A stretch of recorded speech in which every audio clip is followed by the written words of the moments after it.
एक बार फिर से आप सभी भाई बहन का बहुत बहुत स्वागत है आपके अपने channel golden dreams coaching classes पे। आपकी लगातार कमेंट आ रही थी कि सर इकोनॉमिक्स की वीडियो विस्तार से बनाइए, चीज़ों को समझाइए। तो आपकी कमेंट को देखते हुए हमने ये वीडियो शुरू किया है। अगर आप लोगों ने सपोर्ट किया, इस वीडियो को पसंद किया, तो पूरे इकोनॉमिक्स के वीडियो आपके लिए बनाए जाएंगे। तो आज हम बात करने वाले हैं, हम पीछे शुरू कर रहे हैं, जिसका नाम है आपका पाठ का नाम भुगतान संतुलन। आज हम जानेंगे कि भुगतान संतुलन क्या है, क्या क्या इसमें पढ़ना है, क्या चीज़ इंपॉर्टेंट है। तो अगर आप चैनल पहली बार आए, चैनल सब्सक्राइब कर लीजिएगा। अगर पुराने छात्र हैं तो आप वीडियो को पूरा देखिएगा, ठीक है ना। अगर आप लोग वीडियो को देखेंगे, सपोर्ट करेंगे, तभी हम इसका अगला पार्ट बनाएंगे। तो चलिए देखते हैं भुगतान संतुलन। तो सबसे पहले अगर हम कहेंगे भुगतान संतुलन है क्या, किसी प्रस्तावना देखें, परिचय देखें, तो अंतर्राष्ट्रीय व्यापार में प्रत्येक देश कुछ वस्तुओं का अन्य देशों से आयात करता है। आप देखिए कि कोई भी देश होता है तो वस्तुओं का आयात करता है और निर्यात करता है।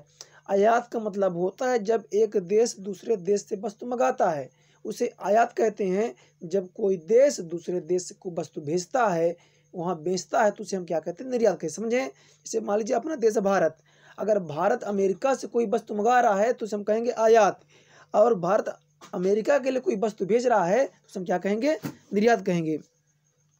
तो जब कोई व्यक्ति आयात करता है तो उसके बदले वो भुगतान करता है, ठीक है।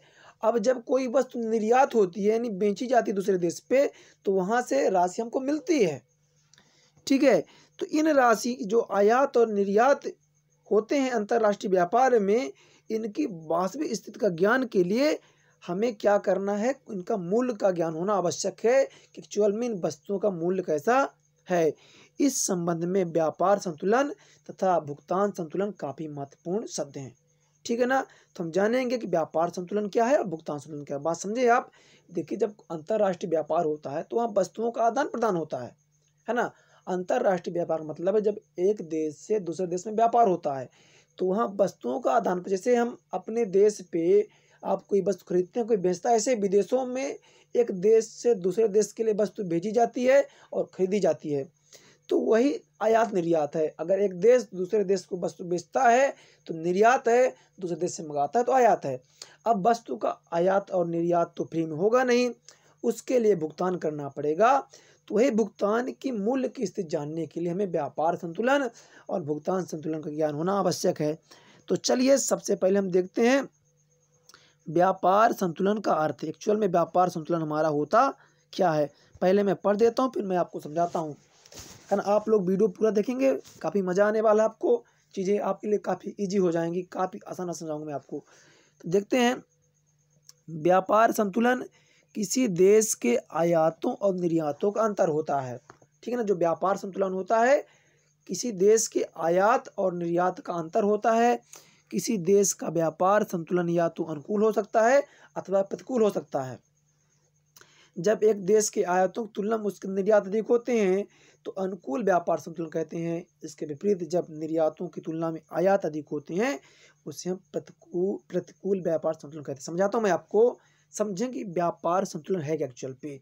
तो व्यापार संतुलन किसी देश के आयात और निर्यात के बीच के अंतर को स्पष्ट करता है कि कितना कोई देश आयात कर रहा है और कितना निर्यात कर रहा है।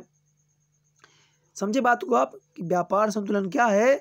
तो व्यापार संतुलन किसी देश के आयातों एवं निर्यातों के अंतर को स्पष्ट करता है, ठीक है ना। अब किसी देश का व्यापार संतुलन जो है अनुकूल हो सकता है और प्रतिकूल हो सकता है। अब मैं आपको बताता हूँ एकदम सरल भाषा में कि व्यापार संतुलन अनुकूल कब होगा और प्रतिकूल कब होगा। समझे बात को। जब कोई देश बाहर से वस्तु ज़्यादा मंगाएगा, ठीक है ना। जैसे मान लीजिए हमारा देश भारत है, अगर अमेरिका से लगातार वस्तुएं मंगा रहा है तो हमारा जो व्यापार संतुलन है वो प्रतिकूल हो जाएगा, ठीक है ना। और जब भारत मान लीजिए अब यहाँ से चीज़ें अमेरिका के लिए भेज रहा है, समझें कि अपने देश से निर्यात ज़्यादा हो रहा है, तो क्या होता है, प्रतिकूल होता है, ठीक है। यहाँ ये चीज़ समझाई गई आपको कि जब एक देश के आयातों की तुलना में उसके निर्यात अधिक होते हैं, यानी जब कोई देश वस्तु मंगाता कम है, भेजता ज़्यादा है, तो उसे हम क्या कहते हैं, अनुकूल व्यापार संतुलन कहते हैं। इसके विपरीत जब निर्यातों की तुलना में आयात अधिक होते हैं तो प्रतिकूल होगा। अगर आप किसी देश से ज़्यादा वस्तुएं मंगाएंगे तो प्रतिकूल प्रभाव होता है। अब देखते हैं, एक परिभाषा भी दी है प्रोफेसर बिनहम के अनुसार, जब एक देश का व्यापार संतुलन वह संबंध है जो कुछ निश्चित अवधि के भीतर उसके आयातों और निर्यातों के मूल्यों के बीच होता है। ठीक है, इन्होंने कहा एक देश व्यापार संतुलन वह संबंध है, एक देश का व्यापार संतुलन वह संबंध है जो कुछ निश्चित अवधि के भीतर उसके आयातों और निर्यातों के मूल्य के बीच का होता है ना। आयात कितना हुआ, निर्यात कितना हुआ, इसके बीच का जो मूल्य होगा तो क्या बनेगा आपका व्यापार संतुलन बन जाएगा। ठीक है ना, यानी व्यापार संतुलन क्या होता है, आयात और निर्यात के बीच का अंतर होता है। अब चलिए देखते हैं भुगतान संतुलन। अगर आपको समझ में नहीं आ रहा है, कोई दिक्कत जा रही तो आप कमेंट करिएगा, ठीक है ना। यानी मैंने आपको सिखाया व्यापार संतुलन का अर्थ, यानी जब कोई देश की आयात और निर्यात के बीच जो अंतर होता है वह आपका क्या कहलाता है, व्यापार संतुलन कहलाता है। अगर कोई देश ज़्यादा आयात करता है तो उसका व्यापार संतुलन प्रतिकूल होता है, और कोई देश निर्यात ज़्यादा करता है तो व्यापार संतुलन अनुकूल होता है। अब भुगतान संतुलन क्या है, इसको भी देखते हैं। भुगतान संतुलन से प्राय किसी देश विदेश की वस्तुओं के आयातों एवं निर्यातों तथा उनके मूल्य के संपूर्ण विवरण से होता है। समझे बात को, यानी जो भुगतान संतुलन है तो किसी देश की जो वस्तुएं होती हैं तो कितना निर्यात हुआ है और कितना आयात हुआ है तथा उनके मूल्यों के जो विवरण होते हैं होता है। सामान्यतः विभिन्न देशों के बीच विभिन्न वस्तुओं के आयात निर्यात के अतिरिक्त अन्य प्रकार के लेन देन भी होते हैं। आयात निर्यात तो होता ही है, साथ साथ अन्य प्रकार के लेन देन होते, जैसे बीमा, जहाजी किराया, बैंकों का शुल्क, ब्याज, लाभ, पूंजी का स्थानांतरण, सेवाओं का पुरस्कार इत्यादि। ठीक है, यानी व्यापार संतुलन के अतिरिक्त जब अन्य सभी विदेशी लेन देन भी सम्मिलित कर लिए जाते हैं तो वह भुगतान संतुलन कहलाता है। मैं आपको समझाऊं, मैंने बताया आपको कि व्यापार संतुलन क्या होता है, जहां वस्तुओं का आयात निर्यात होता है, ठीक है ना। लेकिन विभिन्न देशों के बीच वस्तुओं के आयात निर्यात के अलावा भी कुछ चीज़ें होती हैं, जैसे बीमा, जहाजी किराया हो गया, ठीक है ना। कुछ जब वहाँ बैंकों का शुल्क भी लगता है ना, जब वहाँ की पूंजी यहाँ स्थानांतरित वहाँ शुल्क भी लगता है। अब जब आप कर्जा लेंगे तो ब्याज भी लगेगा, है ना, पूंजी का स्थानांतरण भी, उसके लिए भी सेवाओं का पुरस्कार इत्यादि जो चीज़ें हैं ना। मतलब कि आयात और निर्यात के अलावा जब अन्य चीज़ें भी होती हैं उनका विवरण जब सम्मिलित कर लेते हैं उसे हम क्या कहते हैं, भुगतान संतुलन कहते हैं। इस प्रकार भुगतान संतुलन किसी देश में एक निश्चित समय में समस्त विदेशी लेन देन विवरण है। यानी आप कह सकते हैं जो भुगतान संतुलन होता है किसी देश में निश्चित समय में समस्त विदेशी लेन देन का विवरण है, ठीक है ना। यानी जैसे अपना देश भारत है, वो अमेरिका से किसी प्रकार का भी लेन देन करे, जब समस्त लेन देनों का विवरण मिल जाएगा तो उसे हम क्या कहेंगे, भुगतान संतुलन कहेंगे, ठीक है ना। यानी कुल मिला के जो हिसाब किताब का पूरा लेखा जोखा होता है, कितना आयात हुआ, कितना निर्यात हुआ, या कितना ब्याज लगा, कितना लाभ हुआ पूंजी में, तो हर चीज़ें जब आपको लेखा जोखा मिल जाएगा तो भुगतान संतुलन कहलाएगा। चलिए कुछ परिभाषाएं भी देखते हैं। बेनाम के अनुसार क्या है, किसी देश का भुगतान संतुलन किसी दिए हुए समय में संपूर्ण विश्व के साथ उसके लेन देन का लेखा जोखा होता है। मैंने जैसे आपको बताया कि संपूर्ण विश्व के साथ किसी देश का लेन देन का लेखा जोखा, यानी से मान लीजिए अपना देश भारत है, वो चाहे अमेरिका हो, इंग्लैंड हो, अफ्रीका हो, उनसे जो भी व्यवहार इसने किया है, जो भी लेन देन किया है, वो क्या है, आपका भुगतान संतुलन है। ठीक है, एक परिभाषा और लेते हैं जल्दी से, कोई अगर आपको डाउट होगा तो आप कमेंट करिएगा। भुगतान संतुलन किसी देश के निवासियों तथा देश शेष विश्व के निवासियों के बीच एक विशेष समय में समानतः एक वर्ष के किए गए समस्त आर्थिक लेन देन का एक व्यवस्थित रिकॉर्ड होता है। यानी किसी देश का अन्य देश से एक वर्ष के अंदर जितने भी आर्थिक लेन देन किए जाते हैं वो क्या कहलाता है, आपका भुगतान संतुलन कहलाता है। जब एक देश का अन्य देशों से जो समस्त आर्थिक लेन देन होता है, ठीक है, चाहे वस्तु का आयात निर्यात हो या किसी प्रकार से कोई लेन देन है, जब उसका ये एक व्यवस्थित रिकॉर्ड है क्योंकि भारत ने अन्य देशों से कितने प्रकार के क्या क्या लेन देन किए हैं, जब इनका रिकॉर्ड व्यवस्थित होगा तो आपका कहलाएगा भुगतान संतुलन। ठीक है ना। तो भुगतान संतुलन में क्या होता है, आयात निर्यात के अलावा भी अन्य प्रकार के लेन देन सम्मिलित किए जाते हैं। और भुगतान संतुलन में क्या होता है, आयात और निर्यात के बीच का अंतर होता है। चलिए आगे देखते हैं, काफी इंपॉर्टेंट क्वेश्चन है।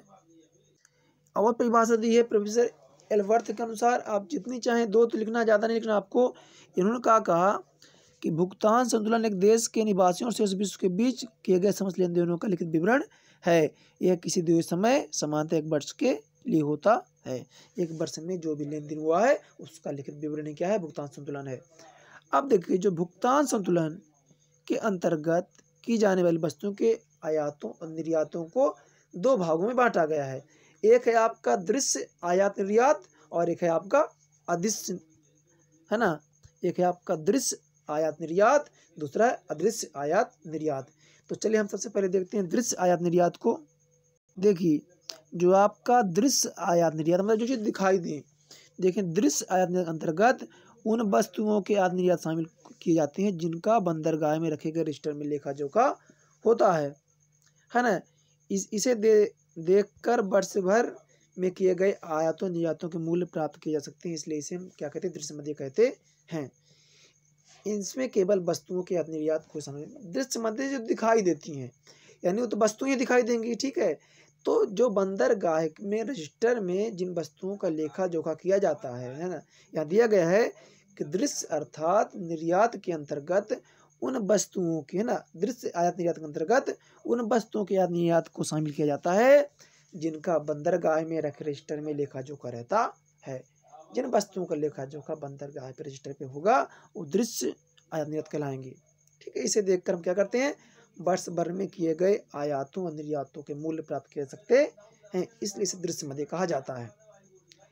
इसमें केवल वस्तुओं के आयात निर्यात को ही शामिल किया जाता है। याद रखें, दृश्य मदों में केवल वस्तुओं के आयात निर्यात को शामिल किया जाता है। अब अदृश्य मदें क्या होती हैं, तो अदृश्य आयात निर्यात के अंतर्गत सेवाओं के आदान प्रदान को शामिल किया जाता है। जो आपका अदृश्य आयात निर्यात होगा इसमें सेवाओं को, जैसे बैंकिंग हो गया, बीमा हो गया, शिपिंग सेवाएं हो गई, विदेशों में शिक्षा हो गई, चिकित्सा, पर्यटन, ब्याज तथा लाभांश, सैनिक सहायता, विदेशी दान, जुर्माने जिनका बंदरगाहों पर लेखा जोखा नहीं रहता है। अदृश्य मतलब जो दिखाई न दे, मतलब एक प्रकार सेवा, से बैंक की जो सेवा दे रहा है, बीमा हो गया, मतलब जो चीज़ आपको दिखाई देंगी अदृश्य मदें कहलाएंगी। ये मदें आपके सामने हैं, इनको आपको नोट कर लेना है। ठीक है, अब आते हैं अंतर पे। बहुत इंपॉर्टेंट क्वेश्चन है बेटा, इसको आपको ध्यान से करना है। आप लोग वीडियो को पूरा देखेंगे और कमेंट करेंगे जो भी कमी रह गई है। आज मैंने फर्स्ट डे आपको स्टार्ट किया है, मैं आपको पूरे इकोनॉमिक्स एक्सप्लेन करूँगा, बस जो भी कमी है आप बताएं और वीडियो को पूरा देखिएगा ताकि आपका क्लियर हो सके। जो भी डर है आपका इकोनॉमिक्स को लेके वो दूर हो सके। मेरा यही प्रयास है कि आपको इकोनॉमिक्स में किसी प्रकार की परेशानी ना हो, अच्छे से आपका पेपर जाए, बढ़िया रहे। ठीक है, तो आप लोग की भी जिम्मेदारी बनती है कि वीडियो को पूरा देखेंगे और हर भाई बहन तक शेयर करेंगे। चलिए, व्यापार संतुलन और भुगतान संतुलन में अंतर देखते हैं। तो सबसे पहला अंतर जो हमारा आता है कि व्यापार संतुलन में आयात निर्यात की जाने वाली दृश्य मदों को ही शामिल किया जाता है। याद रखें कि जो व्यापार संतुलन में आयात निर्यात की जाने वाली दृश्य मदों को ही शामिल किया जाता है, और जो आपका भुगतान संतुलन होता है इसमें दृश्य मदों के साथ साथ अदृश्य मदों को भी शामिल किया जाता है। पहले अंतर काफ़ी सिंपल है। पहले अंतर में व्यापार संतुलन में आयात निर्यात की जाने वाली दृश्य मदों को शामिल किया जाता है, भुगतान संतुलन में दृश्य मदों के साथ साथ अदृश्य मदों को भी शामिल किया जाता है। दूसरा अंतर आता है कि व्यापार संतुलन भुगतान संतुलन का एक भाग होता है। याद रखेंगे पॉइंट को, व्यापार संतुलन भुगतान संतुलन का एक भाग होता है। ऐसा समझ में भी आ सकता है, व्यापार संतुलन भुगतान संतुलन का एक भाग होता है और भुगतान संतुलन की धारणा अधिक व्यापक होती है। मतलब कह सकते हैं कि जो आपका व्यापार संतुलन है भुगतान संतुलन का एक हिस्सा होता है, और जो हमारा भुगतान संतुलन होता है इसकी धारणा अधिक व्यापक होती है। तीसरा पॉइंट देखते हैं, किसी देश का व्यापार संतुलन पक्ष में न होना कोई अधिक चिंता का विषय नहीं होता है। ठीक है ना, मतलब अगर व्यापार संतुलन पक्ष में नहीं है तो ज़्यादा चिंता का विषय नहीं है, लेकिन भुगतान संतुलन पक्ष में नहीं है तो चिंता का विषय है। ठीक है, यानी अगर किसी देश का व्यापार संतुलन उस देश के पक्ष में नहीं होता है तो ज़्यादा चिंता की बात नहीं होती है, किंतु अगर भुगतान संतुलन पक्ष में नहीं तो चिंता की बात होती है। व्यापार संतुलन अनुकूल या प्रतिकूल हो सकता है, भुगतान संतुलन सदा ही संतुलित रहता है। ये पॉइंट याद रखें, है ना, ये सत्य के लिए भी काफ़ी इंपॉर्टेंट है, एक वाक्य के लिए भी। भुगतान संतुलन सदा ही संतुलित रहता है, काफ़ी इंपॉर्टेंट चीज़ है कि भुगतान संतुलन का संतुलित रहता है। व्यापार संतुलन अनुकूल या प्रतिकूल हो सकता है, जैसे मैंने आपको बताया अभी। ठीक है ना, तो चलिए आगे देखते हैं। ये अंतर है आपका। ठीक है, आपको अच्छे से तैयार कर लेना है। चलिए एक बहुत ही इंपॉर्टेंट देखते हैं, भुगतान से चालू खाता और भुगतान, जो आपका अंतर है कि भुगतान से चालू खाता में भुगतान से पूंजी खाते में अंतर। देखते हैं चलिए इस अंतर को, ये भी आपके लिए इंपॉर्टेंट है। मैं आपके लिए सारे महत्वपूर्ण क्वेश्चन को एक्सप्लेन करूंगा, बस आप लोग कमेंट करिएगा वीडियो कैसा लग रहा है। ठीक है ना, तो चलिए पहला अंतर देखते हैं। तो भुगतान से चालू खाता देखते हैं, तो यह वस्तुओं तथा सेवाओं के आयात एवं निर्यात तथा चालू हस्तांतरणों का लेखा जोखा रखता है ना। भुगतान से चालू खाते में क्या होगा, वस्तुओं तथा सेवाओं के आयात एवं निर्यात तथा चालू हस्तांतरणों का लेखा जोखा होता है। और भुगतान शेष पूंजी खाते में क्या होता है, यह एक देश के निवासियों तथा विश्व के बीच हुए सभी लेन देनों का लेखा जोखा रखता है, जिसमें परिसंपत्तियों के स्वामित्व में परिवर्तन होता है। देखें आप, जो भुगतान शेष का चालू खाता होता है, यह वस्तुओं तथा सेवाओं के आयात निर्यात तथा चालू हस्तांतरण का लेखा जोखा रखता है। और जो भुगतान शेष होता है, यह एक देश के निवासियों तथा शेष विश्व के बीच हुए सभी लेन देनों का, यानी इसमें वस्तु तथा सेवाओं के आयात निर्यात का चालू हस्तांतरण होगा और इसमें सभी प्रकार के लेन देन का लेखा जोखा होगा जो एक देश अन्य विश्व के जो शेष भाग है उन पे करता है। दूसरा देखते हैं, ये काफ़ी इंपॉर्टेंट है, चालू खाते के लेन देन अल्पकालीन होते हैं। इस अंतर को आप नोट कर लेंगे, है ना, अच्छे से, कि चालू खाते के लेन देन अल्पकालीन होते हैं। याद रखें बेटा कि जो चालू खाते के लेन देन कैसे होते हैं, अल्पकालीन। ये नोट करें पॉइंट आप। इस खाते के लेन देन अधिकतर दीर्घकालीन होते हैं। ठीक है ना, किसके आपके भुगतान शेष का पूंजी खाता के, ठीक है ना, क्या दीर्घकालीन होते हैं। और है तीसरा आपका है, भुगतान शेष के चालू खाते के घटक क्या हैं, आयात निर्यात, सेवाओं की आयात निर्यात, चालू हस्तांतरण।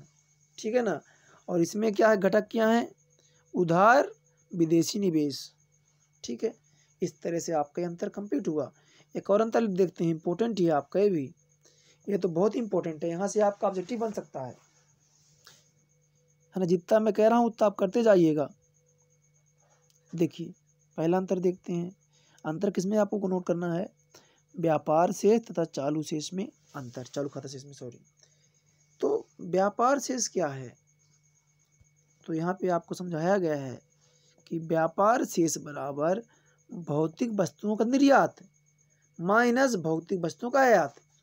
यानी अगर हम जो भौतिक वस्तुओं ने निर्यात किया है और जो हमने आयात किया है, यानी जो वस्तु बेची है विदेश में और जो वस्तु खरीदी है विदेश से, तो विदेश को बेची गई वस्तु से विदेश से खरीदी गई वस्तु को आप घटाओगे तो आपको क्या मिल जाएगा, व्यापार शेष मिलेगा। ठीक है, समझ में आ रही बात कि व्यापार शेष क्या होता है कि भौतिक वस्तुओं का निर्यात माइनस भौतिक वस्तुओं का आयात। यानी जितनी भौतिक वस्तुएं, भौतिक मतलब जो हमको दिखाई देती हैं, जिन वस्तुओं को आपने बाहर निर्यात किया विदेश पे और जितना आयात किया निर्यात पे, आयात को घटा दोगे तो व्यापार शेष मिल जाएगा। फिर आपका चालू खाता शेष आता है, तो हम चालू खाता शेष कैसे निकालते हैं, व्यापार शेष अदिश मदों के कारण शेष दोनों को जोड़ देंगे तो आपका चालू खाता निकल आएगा। याद कर लेंगे इसको। दूसरा पॉइंट क्या है आपका, ये भी देखते हैं। तो व्यापार शेष वह खाता है जो केवल वस्तुओं के आयात एवं निर्यात का लेखा जोखा रखता है। याद रखें, व्यापार शेष में वस्तुओं की आयात और निर्यात का लेखा जोखा रहता है। चालू खाता शेष वस्तुओं और सेवाओं का निर्यात, आयात निर्यात तथा चालू हस्तांतरणों का लेखा जोखा करता है। इसमें एक चीज जुड़ गई है, चालू हस्तांतरण, ठीक है ना। तीसरा देखते हैं, इसमें भौतिक वस्तुओं से संबंधित अंतरराष्ट्रीय लेन देन शामिल किए जाते हैं जिन्हें सीमा रेखा को पार करते हुए देखा जा सकता है। याद रखिए, व्यापार शेष में ऐसी भौतिक वस्तुएं होती हैं जिनका अंतरराष्ट्रीय लेन देन होता है और उसे हम देख सकते हैं जब कोई देश सीमा पार करता है। इसमें भौतिक वस्तुएं एवं सेवाओं से संबंधित अंतरराष्ट्रीय लेन देन शामिल किए जाते हैं। वस्तुओं के साथ साथ सेवा भी शामिल की जाएगी। आज मैंने आपको 3 बहुत ही महत्वपूर्ण प्रश्न कराए हैं। अगर आप ऐसे ही चाहते हो डेली क्लास लगे, आपकी वीडियो और बड़ा बनाऊं, तो आप कमेंट करिए कि सर वीडियो और लंबा चाहिए, तो आप हमें बताएं। और अगर वीडियो पसंद आया हो तो दोस्तों में शेयर जरूर करिएगा, लाइक और कमेंट करना ना भूलिएगा, ठीक है। अगर चैनल पे पहली बार आए हैं सब्सक्राइब जरूर कर लीजिएगा। और आज मेरा पहला वीडियो था, आप कमेंट में जरूर बताएं वीडियो आपको कैसा लगा।